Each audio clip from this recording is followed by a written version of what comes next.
Hi everyone, my name is Aleksandra Evert and I'm in the International Environmental Policy Department here at MIS. And as Professor Akaha mentioned, my topic of research was the Amur Greenbelt program, but more specifically the Transboundary Protected Areas governance in the Amur River Basin. So this is a quick outline of what I'll be talking about today. We'll start with a brief overview of the ecology, we'll go through environmental threats, and then of course end with research findings. So the Amur River Basin spans nearly 2.13 million square kilometers across northeastern Mongolia, China, and the Russian Far East. The Amur River is both the 8th longest and the 10th largest river in the world, making it the most important international river in East Asia, and it also forms a natural boundary between China and Russia. The watershed encompasses 15 ecoregions, including temperate forests, wetlands, grasslands, which are habitat to many endemic and endangered species such as the Amur tiger, the Far Eastern leopard, and the Blakiston's fish owl. So historically, this region has been disputed by neighbors due to a sharp contrast in population density, land use patterns, and cultures. These different economic development and conservation strategies have led to intense resource degradation and ecosystem unsustainable resource use. In this transboundary relationship, common objectives for environmental conservation of any kind have been ambiguous and poorly defined, impeding conservation efforts. The degradation of this region clearly points that Russia, China, and Mongolia need to step up and accept their shared responsibility for conservation of these resources and the Amur River itself. This area is under constant siege from economic demands fueled by development and trade, which leads to unsustainable logging, water pollution, wildlife trafficking, and poaching.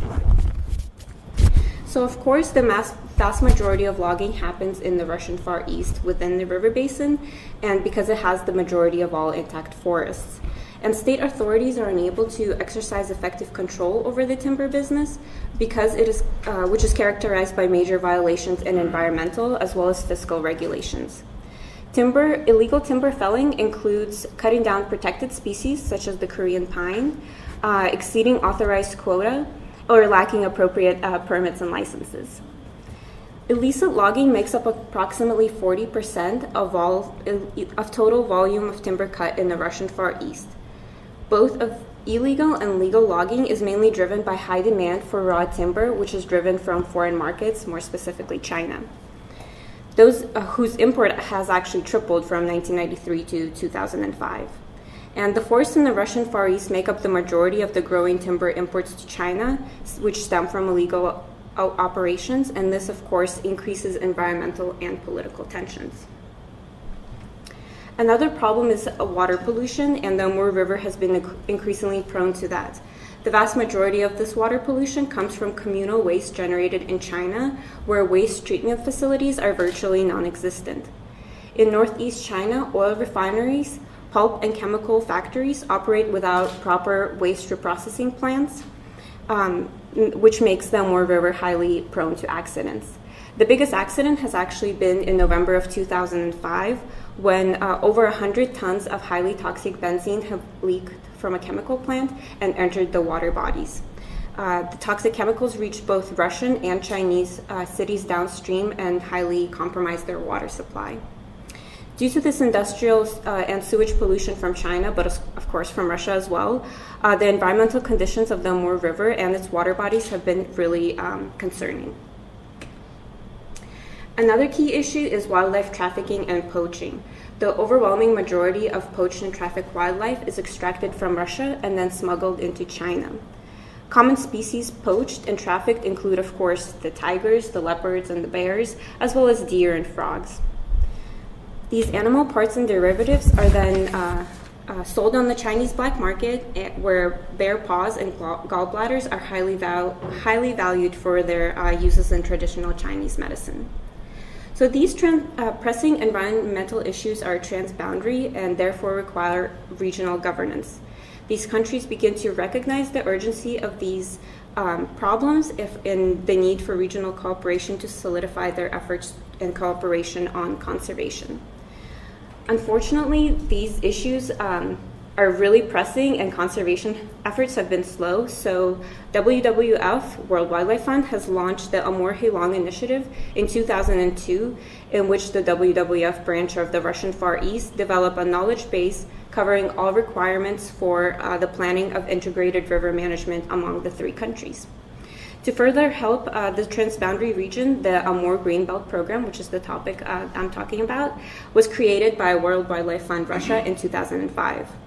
The program aims to create an ecological network of protected areas along the Amur River Basin in the three countries. And the goal is to sustain stable and long-term key populations of endangered and endemic species in the area, as well as key ecosystems. And of course, in Russia, China, and Russia finally joined efforts to create this transboundary ecological network of protected areas through the Sino-Russian strategy of 2012. So with the help of WWF, Russia, China, as well as China and Mongolia have all signed bilateral cooperation agreements on environmental protection. Regional governments, NGOs, partners, and other stakeholders all participate in creating the critical protected areas in this region.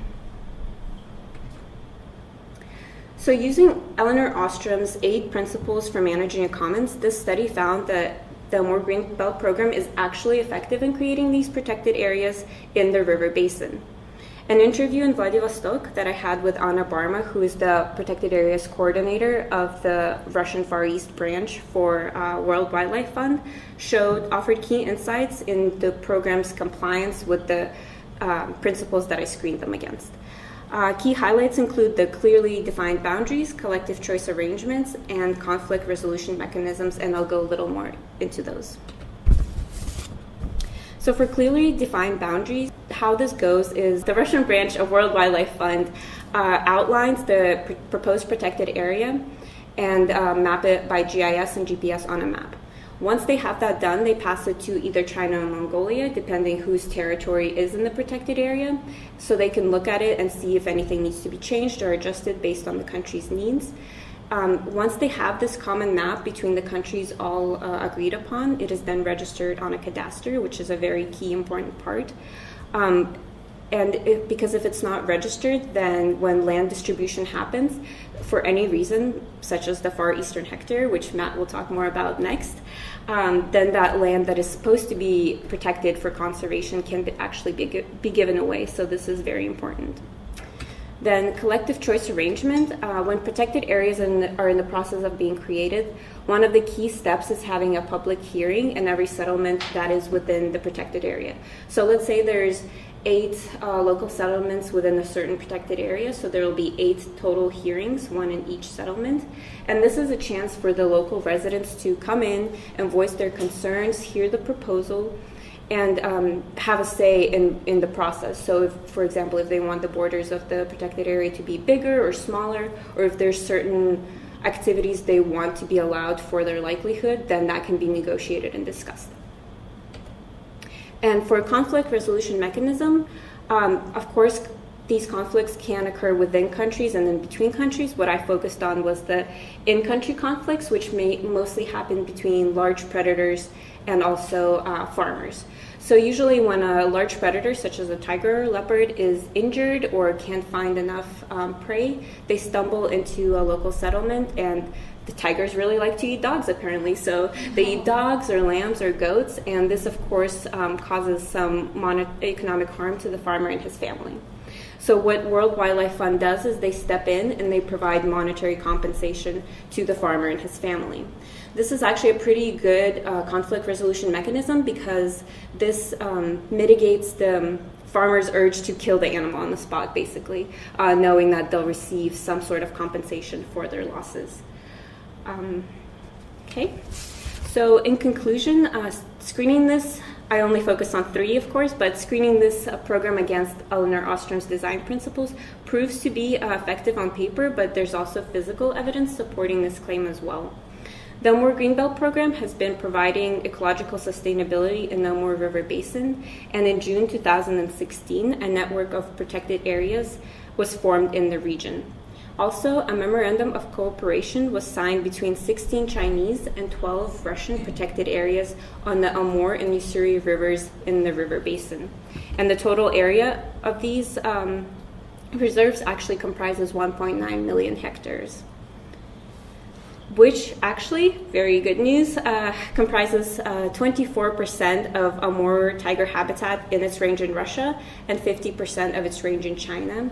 And for the far eastern leopard, 70% of its habitat is actually covered in both countries. This resulted in real conservation success because we saw a 15% increase of the Amur tiger population since 2005 to 540 individuals.